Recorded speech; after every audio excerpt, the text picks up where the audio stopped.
The best thing I did in my life for peace and tranquility was to block Frank. But he had another avenue, and he went after it today. Let's talk about it next.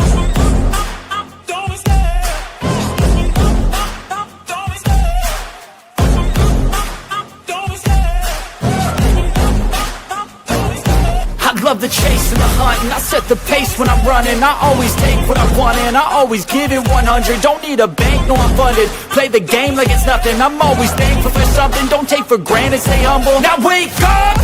It's time to look at the enemy. Look in the mirror if he is no friend to me. What is going on, everybody? Welcome to Lunch with the Clydesdale. It is lunchtime. Man, nobody ruins my day more than Frank. I had to do internet security training this morning, and so I was going through all that, and then I tried to catch up on Savan at high speed, and then Frank goes in the chat.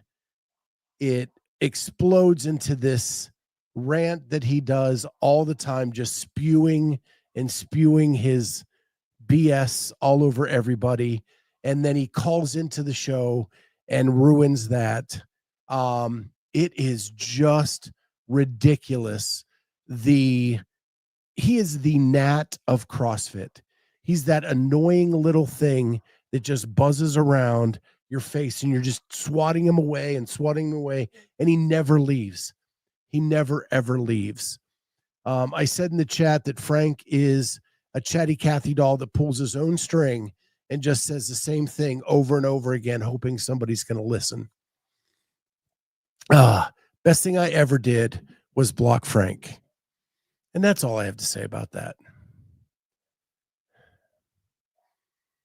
The gnat of CrossFit, clip it. Yeah, he is. I know he's spewing right now. I was listening as long as I could, but then I wanted to come over and hang out with my friends instead of listening to that garbage. So, yeah, it was just crazy. So with that, good to see you guys, man. It's good to be here and not be rushed for appointments or things like that. But we got Meredith in the house. We got Megan. We got Corey. We got Jody. We got Vicky. Man, they have messed up your guys' names. So thank goodness I know most of you through your avatar. Denise is here. Linda, Eric Mackey,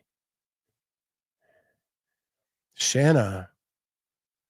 So here we go. There we go. Nice. Yeah. Don't give the squeaky wheel the grease it whines for. Eric, I have blocked him on everything. I try not to block people. I try to give everybody a voice and be fair to that. But that man was just too much. So he got blocked on everything of my accounts because he was clipping me for everything. And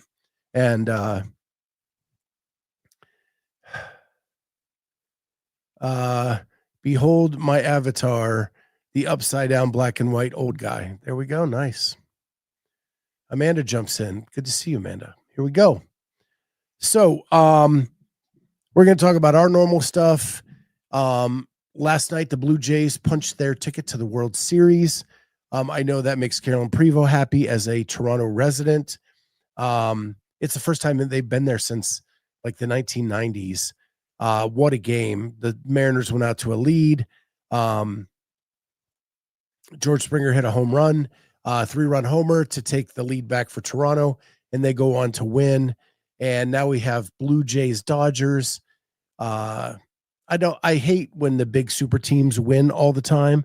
So not rooting for the Dodgers in the World Series. I'm rooting for the Blue Jays.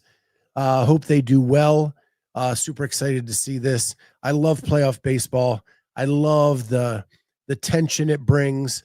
I love the duel between the pitcher and the hitter. I know that's not for everybody. It's a little bit slow for some, but it's okay. We have a little bit for everyone, and that is awesome.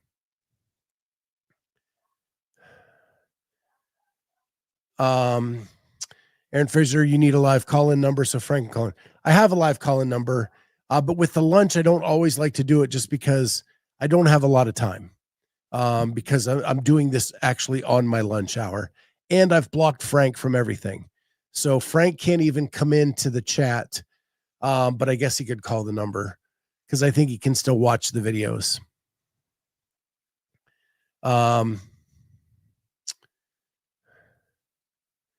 Lido thought it was Wednesday.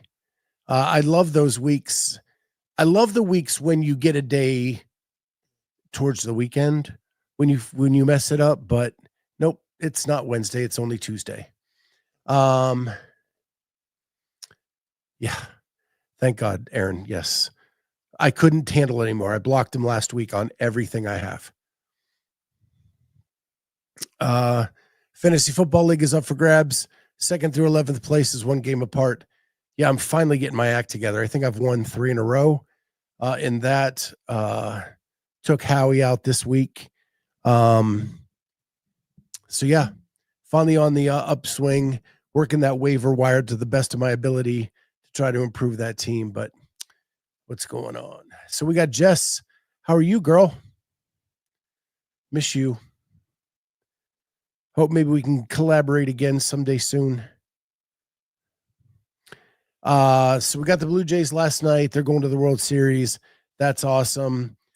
I don't know, like the locker room celebration in Toronto, they had like dance club lights. I don't know if that was like a setup just for the playoffs or what, but like the champagne celebration, they had like club lights going on and all the bit, and it was crazy. Maybe they worked with the WFP to get their lighting. Good possibility.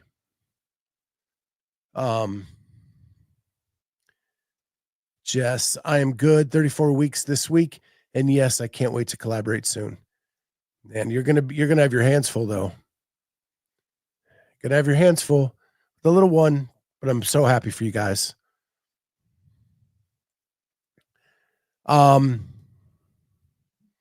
Speaking of collaborators, Ishmael is heading over to Rogue for us. So he'll be there capturing video and picture content of the Rogue Invitational.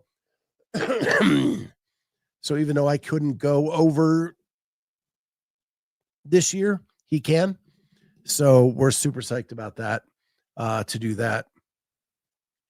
Getting all the info from them right now on what they're going to provide and what they're going to do for him. So that's been fun to kind of work on that. The next thing I wanted to talk about real quick is go back to our Sunday night show. Last night, Savon did a week in review with Dave, a review of the week in review with Dave Castro. And during that, he went off on Karen a little bit and what she said about JR. While I appreciate him talking about us, and I don't think we ever said anything bad about JR.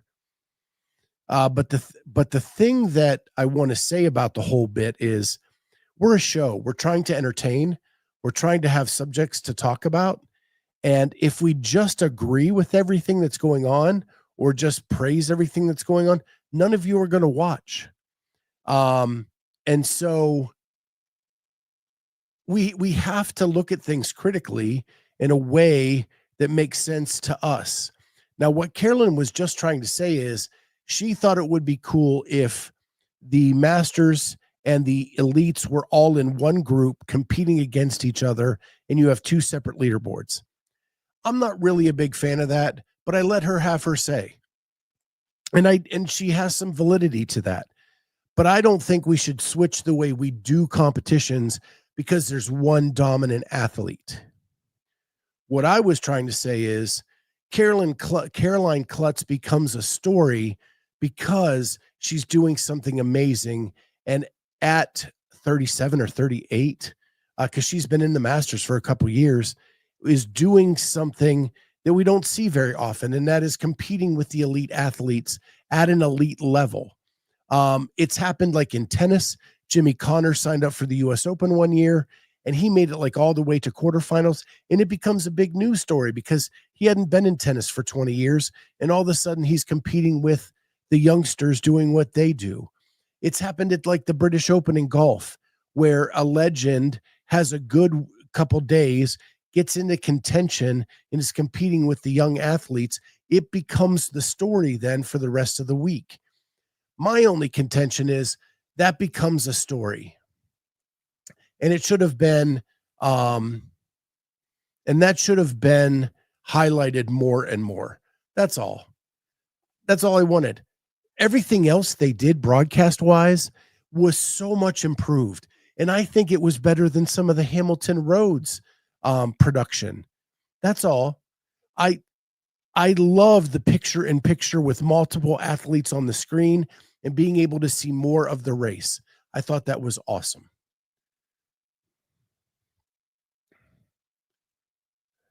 Yes, Eric. Huge lesson for CrossFit all broadcasts.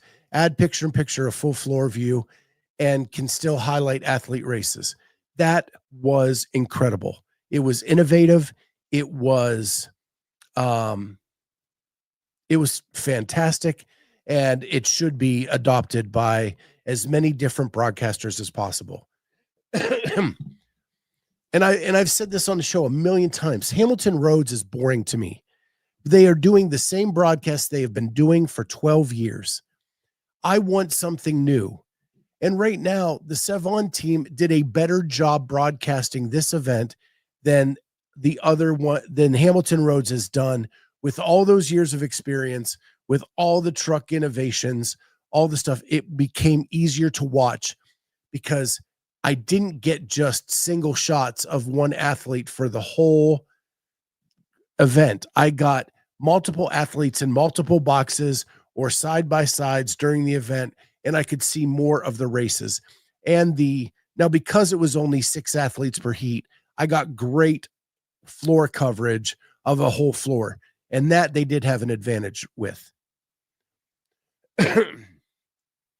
Shanna, not many people at the comp seem to be aware of how well she was doing at the time.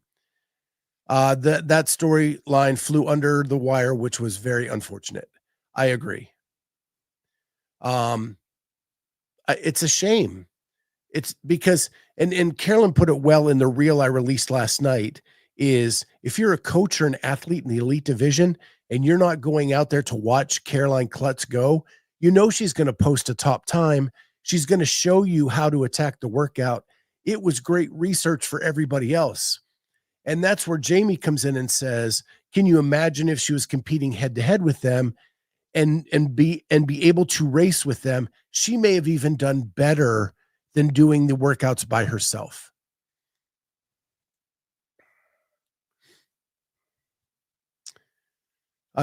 Jamie, agree on Hamilton Road, Scott.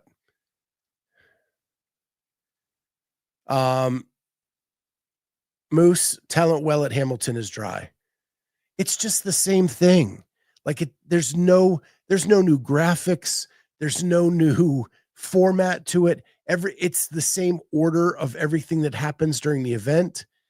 There's just nothing new. CrossFit, no need to defend yourself. People are too sensitive. Well, I'm not really defending myself, because just like I can be critical of them on Sunday night, Sevon can be critical of me on Monday night. It's what makes interesting podcasts. Differing opinions make things interesting. And then then you side with the people you think you agree with on that topic. And I can still be friends with Sevon and have a disagreement on how we looked at Crash and how we looked at Sunday. But I can also say if I feel that something could have been done differently. That's all.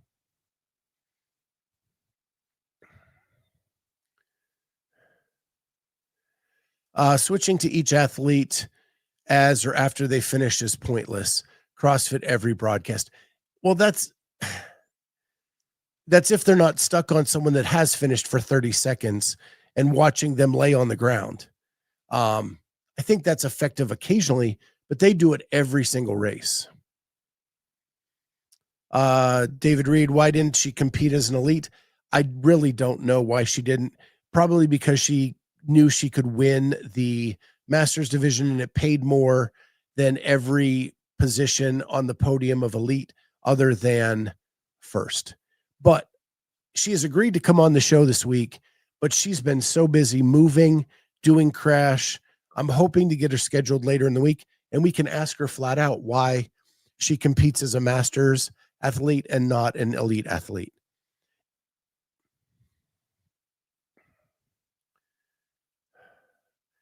CrossFit. Who programs the Rogue events? It's generally Chris Spieler, Josh Bridges, and Katie Henniger. And from the way Josh talks about it, Josh and Chris kind of come up with, I think they're given kind of a template and maybe some apparatus that Rogue wants to highlight. They come up with a plan, and then Katie is the final say. Katie is the one that says, well, let's tweak it to this or tweak it to that. So that's kind of how it goes. And the other reason I say that is, in the past, Rogue has always had that tailgate coverage where it's an alternate desk watching the event and talking, and Josh is generally a part of that, and he talks about that system live on that show every single year. So that's where I get that information. I've also volunteered at Rogue as part of their documentary team. And so I've been in the areas where they're talking and having those conversations, Katie, Josh, and Chris. And it's fascinating. Katie definitely is the boss, though. I will say that. Can't believe that's just 2 weeks out. Insane. I think that's pretty much it from Crash, I think. I was trying to think if there's anything else I wanted to touch on. Really, really enjoying the behind the scenes stuff coming out. I want to say this about Hiller's behind the scenes. I like that he's doing it almost as like a mini doc. Like his version is like, here we are before event 1. Here's the athletes behind the scenes. And then here's some clips of them doing the workout. And here's some of their times as they finish. Doing it that way. It's a very interesting and new way of doing a BTS as opposed to like a full game stock. And because he's talking to the athletes beforehand, and then he's showing you their times and how they actually did in the workout after. I really like that format. I thought it was pretty cool. And it gave a little bit of different flavor than some of the other BTS that I've seen. So yeah.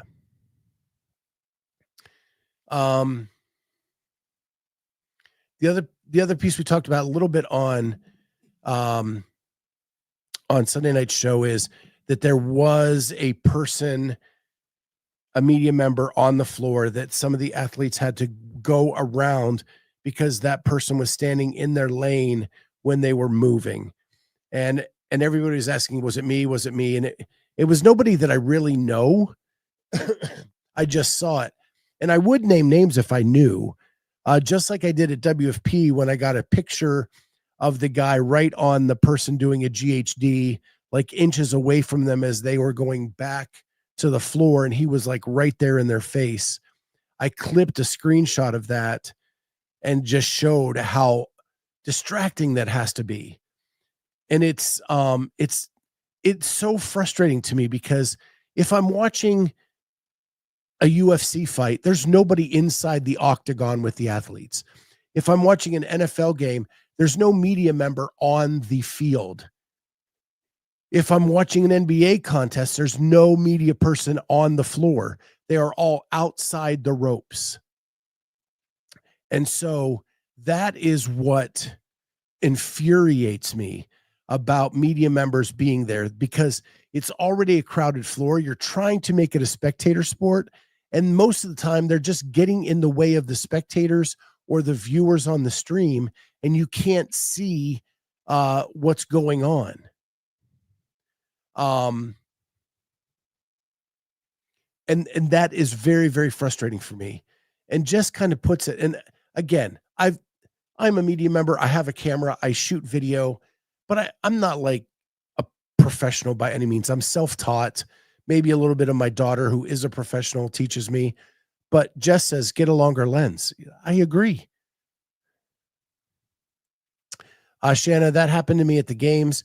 Judging my lane during handstand walks, so annoying and unnecessary. I'll be honest, Krathfat. Caleb and Pedro, I did not see on the broadcast. Now, I didn't watch every minute of every event this weekend.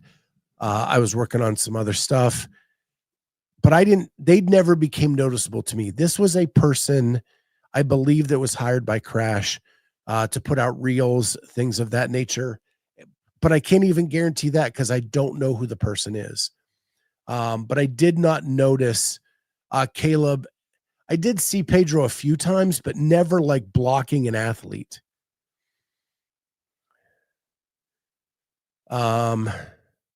Chattanooga.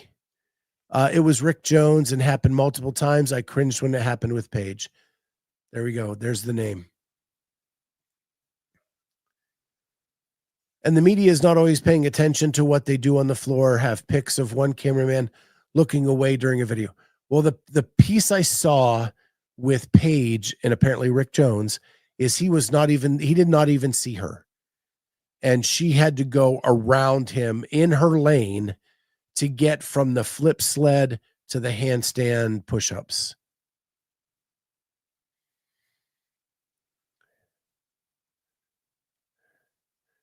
Eric Mackey, so conflicted. Got to get to a noon class for open workout, 19 wall balls and row calories. Oh, I always think I'm going to like that workout until I get into it. But good luck with that, Eric. Holy cow. Jay Birch, I've run into so many camera people when judging.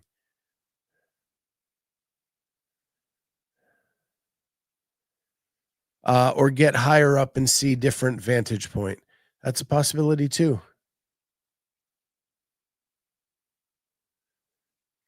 Tristan, fun story. Threw my hat at a media person who was in the way of one of my athletes at a comp once. There you go. Take matters into your own hands. 19.1 was my first ever open workout. Also the first time I ever got tunnel vision.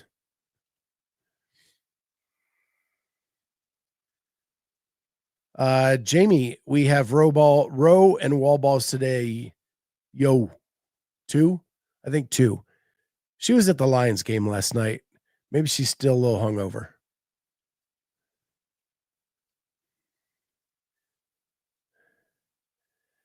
Rick Jones, he's Crash's main media guy.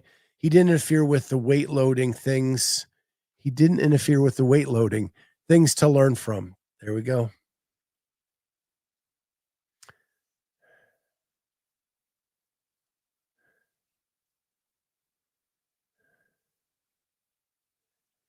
Denise Moore, I appreciate the break and wave to the camera. That's making lemonade out of lemons right there, Denise. Yeah. Jamie sent me a picture last night. I think she had a good time at the Lions game. Chattanooga, that was my first ever workout, Corey. First ever workout? Was open workout 19.1? Oh, first open workout. Okay. My first workout was Murph, so I guess I don't have no room to talk. It was a blast. They played so well last night. My question to you is, do you like the night what do they call those uniforms? The all black with the Hawaiian blue helmets. I love the Hawaiian blue helmets. I think they're better than the silver ones, but I'm not a Lions fan. I'm just looking at it from aesthetic point of view. You're the Lions fan, so Need Dan Campbell to do some motivational speeches for CrossFit. That could help. The Bears have Ben Johnson now, who learned from him. He's doing awesome.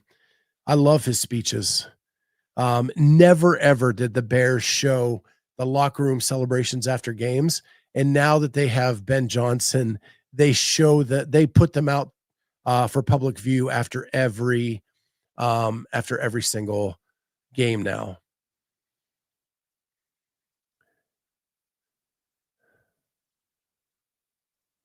I did not know this was a fashion show.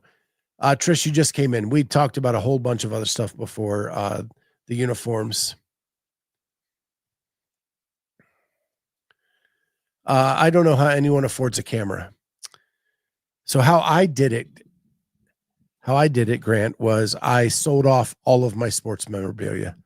I had like 30 signed mini helmets, sold them off on eBay. I had every card that Walter Payton ever made, sold those off on eBay. I had a whole bunch of 70 Steeler rookie cards, sold them off on eBay, and that got me my camera.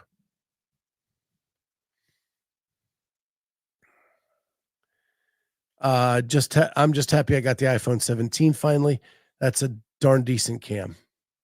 Yeah. What's crazy is the phone cameras are almost as good now. The only thing that the camera gets me is with the longer lens, I can get really close shots.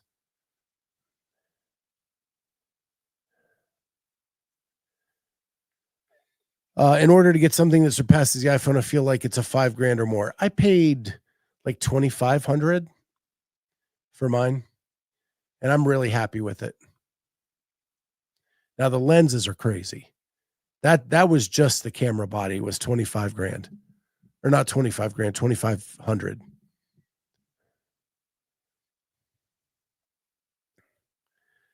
Vicky, I've been looking at cameras for almost a year. I hear you.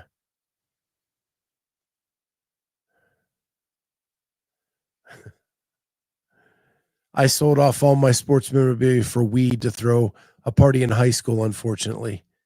Yeah, that would have been a bad decision.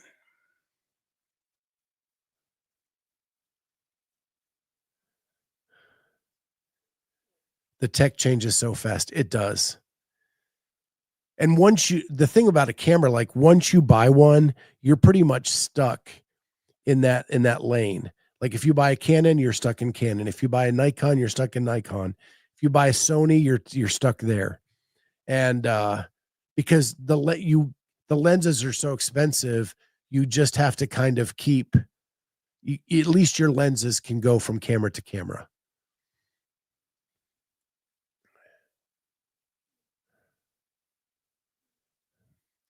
And Jess is saying any camera will work, person behind the shutter.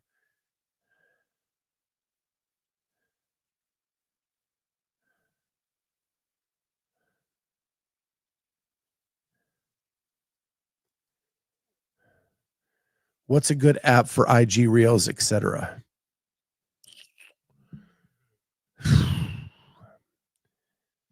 Oh boy. I don't know what you're looking for, Vicky, specifically. There's one that I got that does captions, and then it's added some other stuff to it.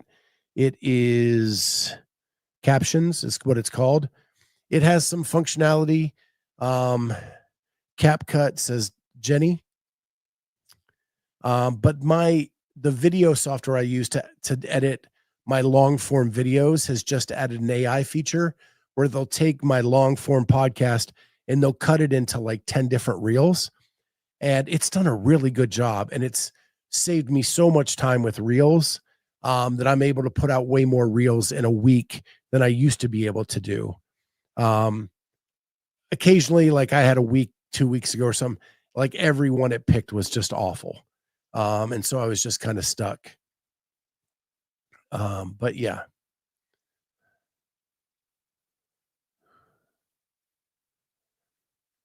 I can't believe what Keeping It Real got rid of. A signed Roberto Clemente poster, which in the Pittsburgh area would be worth a fortune. And a PSA Jordan rookie. 9. Gosh, what's that? Thousands. You could have a pretty nice camera, Grant.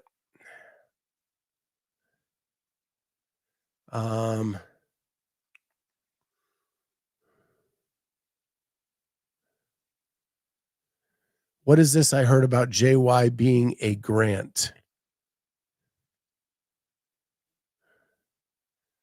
I don't even know. I don't know what that means.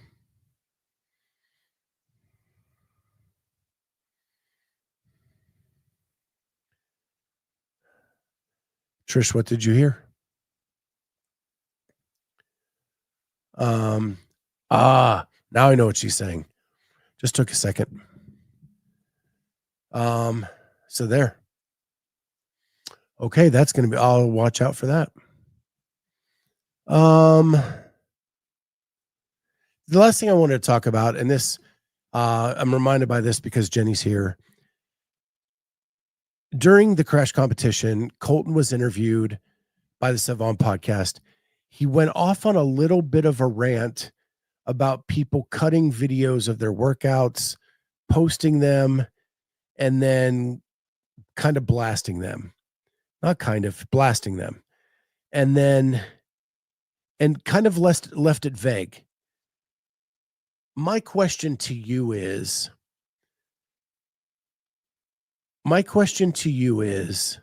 not posting. Okay. My question to you is, it is obvious that Colton loves to have a chip on his shoulder when he's competing. He likes to take what people say about him, and he uses that as fuel to in his training and when he competes. There's also people like Jason Hopper, who has admitted that he has like a burn book in his phone. Justin Medeiros has admitted that he has a burn book in his phone of like clipping everything people say about them. Do you need to have a chip on your shoulder to be a great CrossFit athlete? That is my question to you. And I'm sure this is not about, I'm sure this is not universal, but I think that the great athletes find anything to fuel themselves. And because Grant brought him up, Michael Jordan is infamous for even making up stories in his head that weren't true to fuel him to be even more competitive on the floor.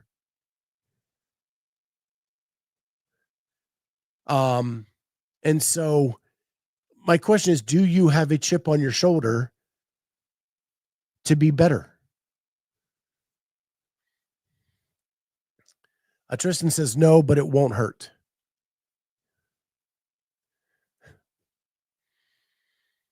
The movement doctor says you need to be an addict. Trish, anything goes.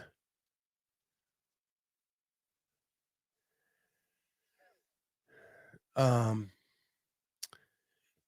10110001 says you need some anger to be able to perform at a high level, regardless of the sport.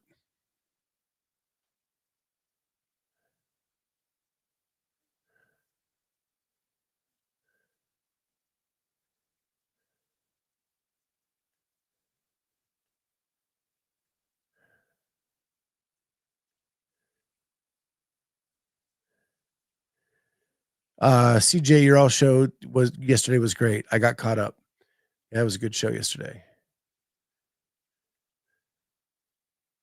So I guess CJ is the 10110001. Gosh, man, this change has been awful.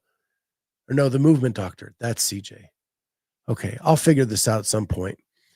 Trish, I like the duality of Colton. Chip on shoulder, but has a sense of humor. I think that's a great way to put it. He does have a chip on his shoulder, but he doesn't let it like fuel his life. He just lets it fuel him as an athlete. And he's really good at walking the line between the two. I would argue that when Justin was really mad, he let the fuel overtake some of his life. When I first met Justin way back when, he was really easy to talk to, really fun to be around. And then there was a period where he got really quiet and to himself because I think he let the fuel go too much or burn too hot. So I think Colton rides that line way better than most. And then Corey, who's going to be on with me tomorrow, Lito, I have a folder in my phone called receipts. He's actually shown me some of the receipts. This Corey has a nice chip.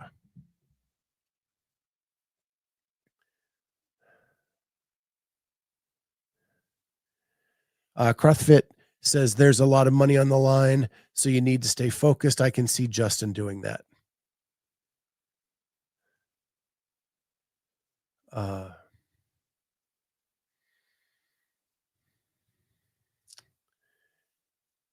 They just hate on Colton because we praise him so much. They jelly.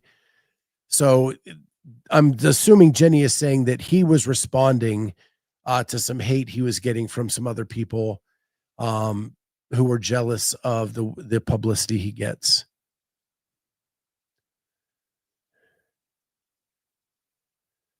And Moose says it does make for great storylines. It does. I think I do think like I was that person that always, if someone told me I couldn't do something, I would be so damn stubborn and try to prove that those people wrong.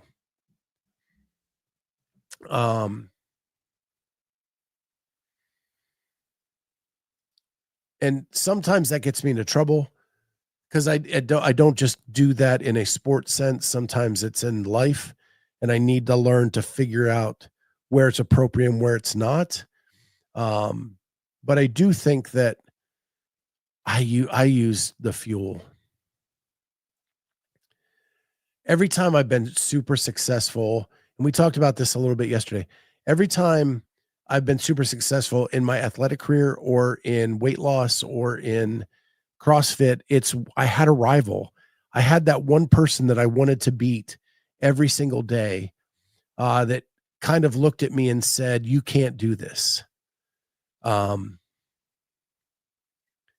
then it was everything in my being to make sure that person never beat me again.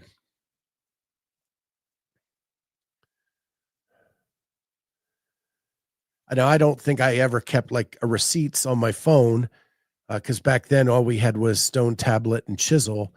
But yeah, I mentioned even yesterday, like I had maybe it was yesterday. I don't know. I mentioned it on Sunday night that I had a rival and his name was Todd, and I would just do everything in my power to beat that man. Everything in my power to beat that man.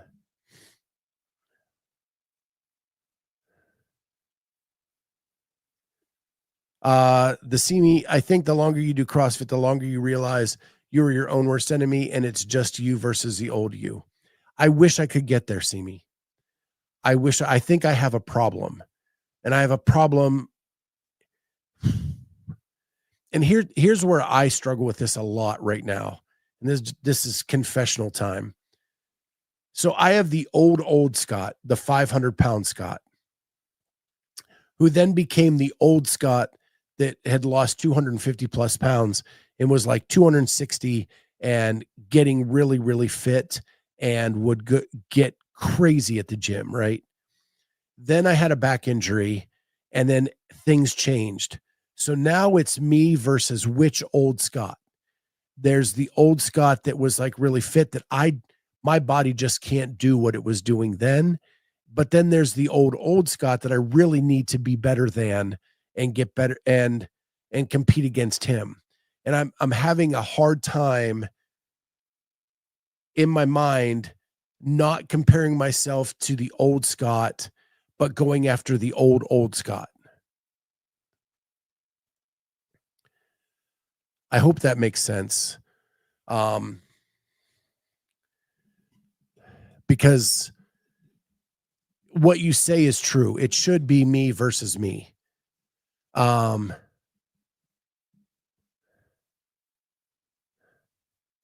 Yeah, you feel me. It's exactly that. 350 down to 165, up to 270, down to 195. Yeah. And now I'm learning, how do I use this new body in a way that it will never do what the 260 Scott could do. It doesn't mean I can't be successful again, but it's never going to be able to lift those weights. It's never going to be able to do all the things it could do then, because I've had 12 back 12 back procedures, right?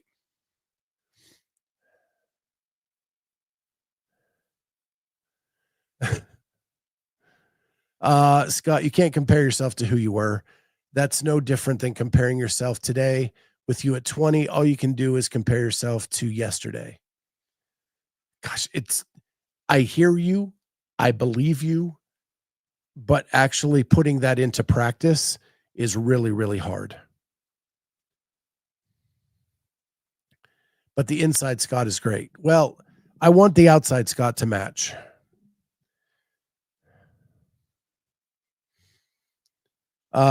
Moose, comparison is a thief of joy. Even against yourself, each evolution brings success, failures, lessons learned. Again, all these things make sense to me logically, and I know all these to be true. Everything you guys are saying is true. It's just getting my mind around that and to embrace that in a way that's healthy for me. George, it's me at 58 versus me at 50, and I'm losing.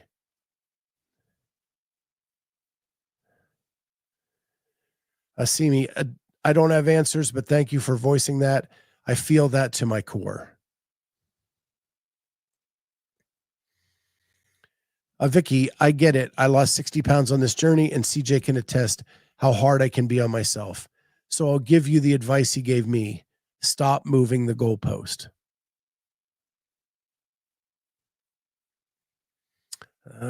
That's a good one. I say that to my daughter all the time.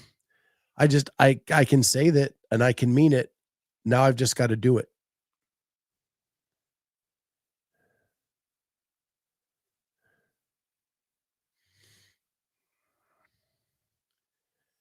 I can't compare my 67-year-old Denise to 25-year-old Denise and her potential to lift heavy.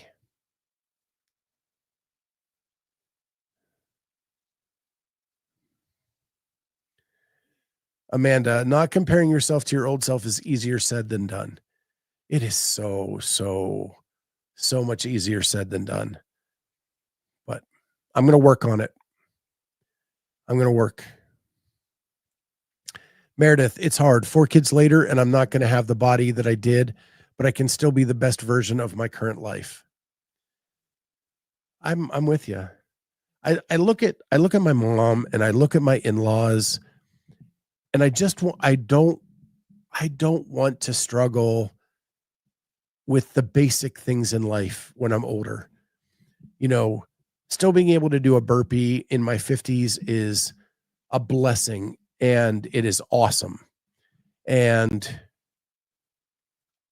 that means if you fall down, you get right back up.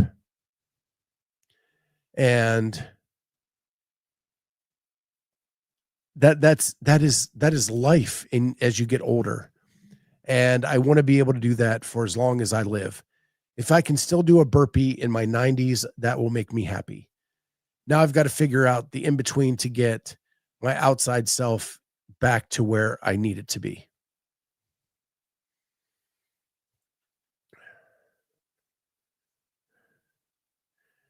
CJ, my athlete's just hanging out in your chat. I see you too. Corey Leonard, I can promise you I'm not the same human I was 10 years ago. Hell, I'm not the same person I was 10 hours ago. And I think that's the point. Keep growing, keep moving, stay stagnant. And thank you, Vicky, for this. Yeah. So back on the original subject, do you need a chip on your shoulder to be successful? And I think from you guys, I'm hearing that it can be a positive thing, but it can also be a negative thing, depending on how you use it. And what Colton did at Crash, he used it in a good way, and he's able to walk the line.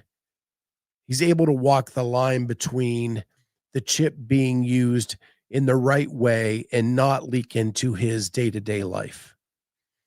And I think others have used it as well, and maybe not as successfully. Corey, I don't need a chip, but I damn sure have a chip.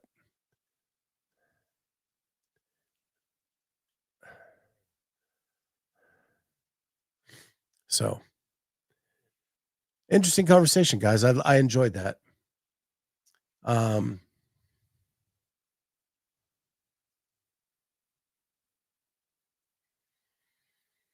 APL 5-year plan, ESA section 7.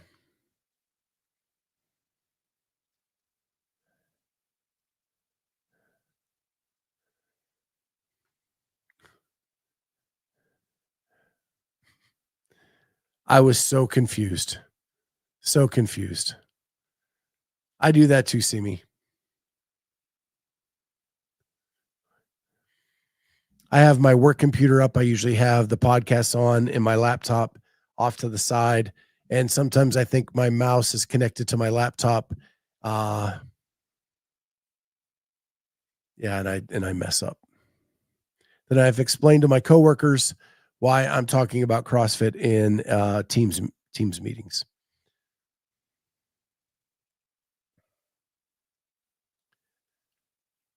What's your why? Well, that's a good subject. Maybe Corey and I'll talk about it tomorrow.